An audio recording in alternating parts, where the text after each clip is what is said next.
இறைத்தூதர் ஸல்லல்லாஹு அலைஹி வஸல்லம் சொன்னார்கள், இந்த ஹதீஸை கேளுங்கள்.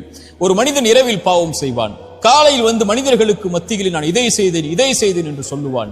இறைவனிடத்தில் எல்லோரும் மன்னிக்கப்படுவார்கள் இவனை தவிர. ஏனென்றால் இறைவன் மறைத்ததை இவன் வெளிப்படுத்தினான். இறைவன் மறைத்து இவனை இந்த பாவத்திலிருந்து நீக்க வேண்டும் என்று நினைத்தான். ஆனால் இவனோ வெளிப்படுத்தி அதை தொடர்கிறான் என்று இறைத்தூதர் ஸல்லல்லாஹு அலைஹி வஸல்லம் சொன்னார்கள். இறைமறை என்ன சொல்கிறது?